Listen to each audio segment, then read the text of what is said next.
everybody, this is Taylor Caldwell with my week 2 assignment, my understanding of Obergefell v. Hodges.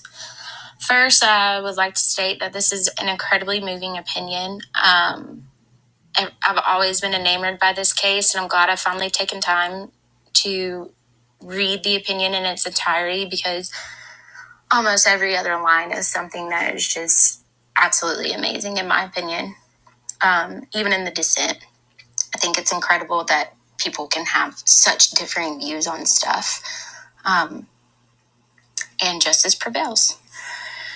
So to start, the holdings of the case are that the Due Process Clause and the Equal Protection Clause protect the fundamental right for same-sex couples to be married. And the second holding is that states must recognize lawful marriages that are performed in other states. Both of these holdings that Justice Kennedy makes are protected by the 14th Amendment. That is what the majority found for this case. I think it's remarkable 5 judges took a vote on the issue of same-sex marriage rights and were able to secure a future for millions of American couples who for so many years have lived in a state of shame or uncertainty of not being human enough to experience certain opportunities that the rest of American citizens get to experience.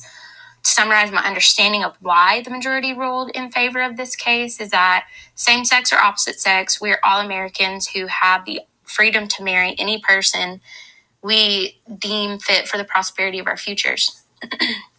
The approach to discuss the meaning of marriage before diving into the actual issue was what moved me the most.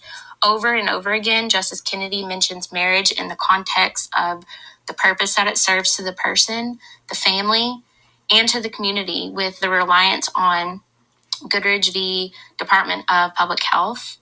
Not only is marriage a privilege to those who take on the journey for their pursuit of happiness, but the importance of love and unity created by marriage is a crucial building block for our nation to prosper. Our nation is not just a place, it is the people. The people are what make the nation. In Lawrence v. Texas, the court overruled its outdated decision from Bowers v. Hardwick, holding that we cannot criminalize people for their sexual orientation. So this is one of the first steps in the right direction for same-sex marriage, is that these people are not criminals for the way they feel in their hearts. And it's wrong for us to make them feel like they are a criminal, or it's wrong for the law to make them feel like they are criminals.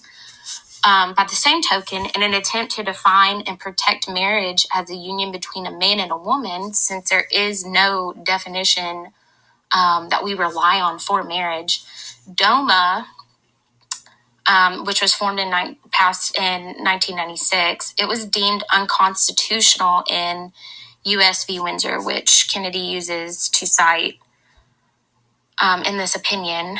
So this means that the court recognizes decisions that they made in the past do not reflect our current society or coincide with our current nature of being. To quote Kennedy from this opinion, changed understandings of marriage are characteristic of a nation where new dimensions of freedom become apparent to new generations. So basically, society perspectives change when ceaseless injustice towards a group of citizens is brought into light. Therefore, these new perspectives should be reflected by judicial interpretation of the law. And that's all that I have. Thank you.